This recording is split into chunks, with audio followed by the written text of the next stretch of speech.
couple months ago, I posted a video on how DJ Mustard gets that snare clap effect that he has.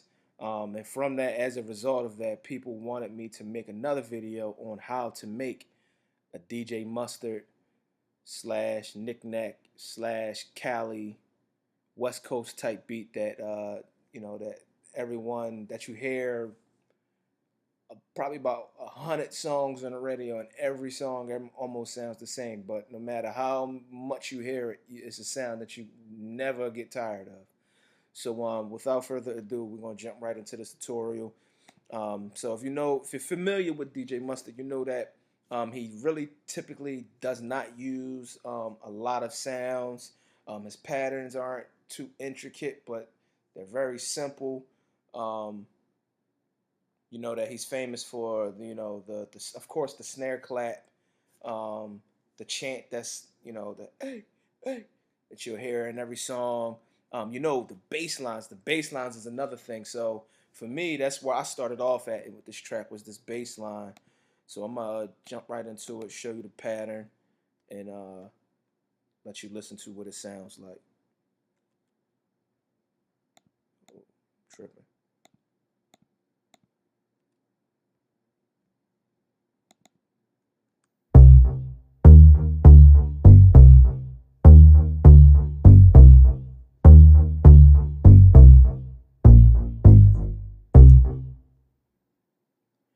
So once I got that down,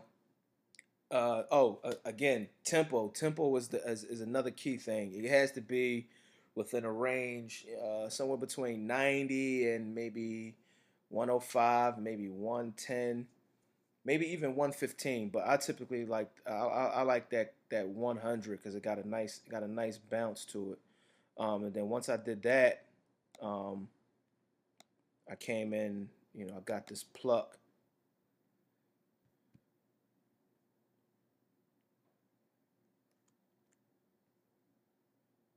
Show you the pattern.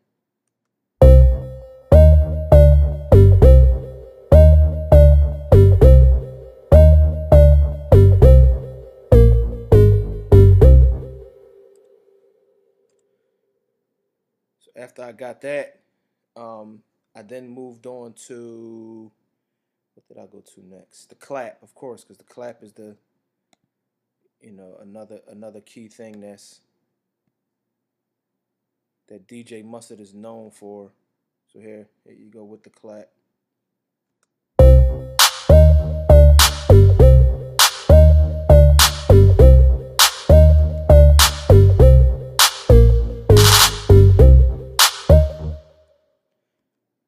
So you heard that famous kind of like a clap, sounding like it's rising, and then if you haven't watched my video on I'll leave a link in the description if you haven't seen that. I want to cover old stuff that I already covered, so I'll leave a link in the description to go over that. So what I did was I also layered that clap, and I wanted with a different clap. I like using weird sounds, and this to me kind of gave the clap a different sound.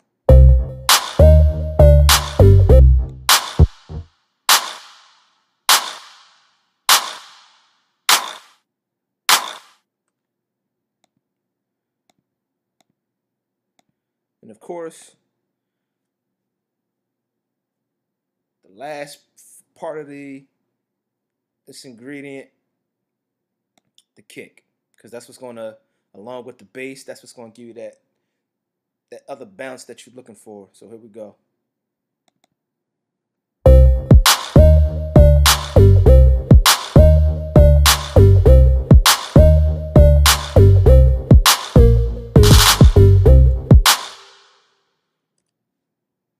And this sound right here is just like just a something in the background that I threw in. I don't even remember what it was.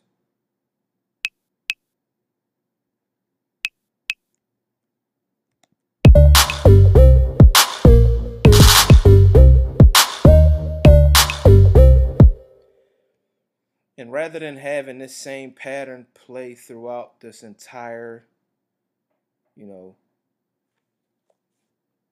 first verse, and then the midway through the verse and leading up to the hook, was I pretty much just dropped out all of my sounds, dropped out the kick, dropped out both claps, took out this original synth bass, and I added an 808, and it's the same pattern, just a different sound.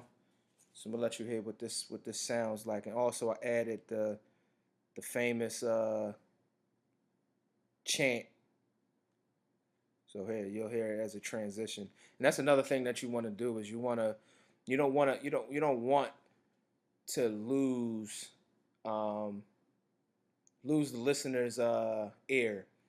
So you want to switch it up on them, give them something else to listen to. You don't as simple as it is, it's catchy. So let me just let you listen to what it sounds like.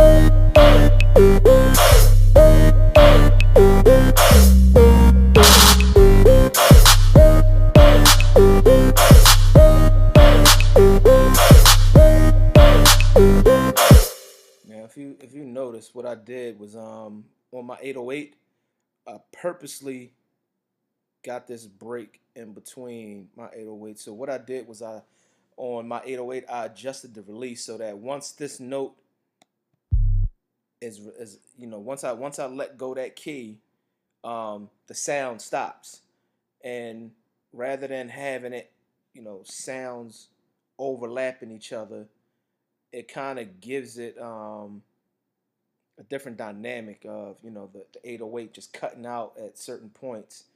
Some those small subtle things that you could do to give your track a little character, and rather than just using the initial. Why didn't that play?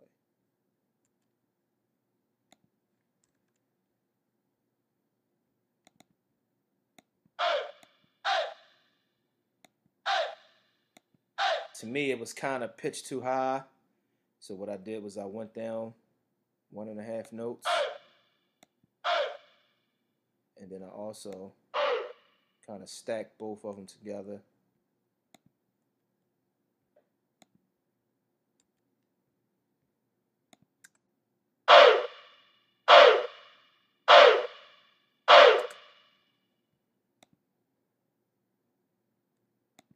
And of course, that reverb that you're listening to is none other than, no, that's not it. Valhalla Shimmer. I got it bussed over to bus 3. I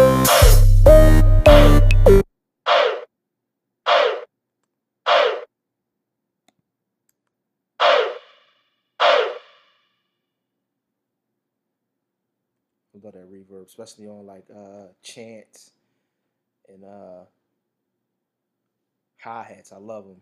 I use that's like one of my go-to plugins made by Valhalla Shimmer.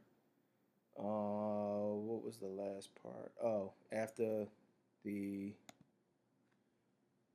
second part of the verse, I went into dropping out all of the sounds and kind of bringing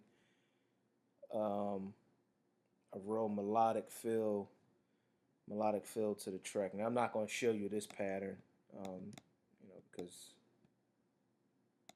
it's mine. I want to keep that for myself. I can't give away everything.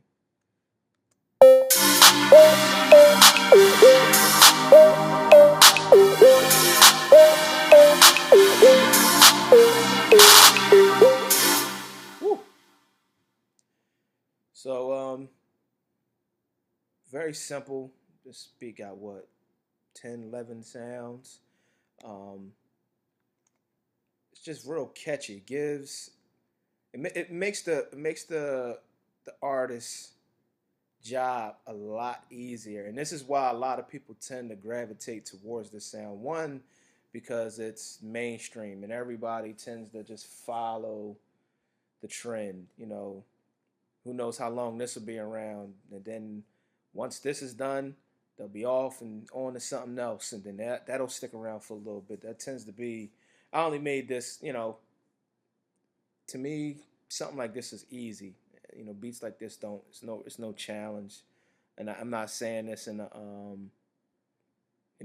I've been producing over 10+ years, so, and I come from a background of just trap music, so, and I have no, you know, training. I watch videos on how to play. I can sit right in front of you right now and try to play by scale, but I can only play by ear. I can't tell you, oh yeah, I mean, I know it by looking at it, but like if I was to sit there and, oh, this is an F sharp or major or minor chords and all of that, I don't know the technicalities of it. I just learned how to play by ear.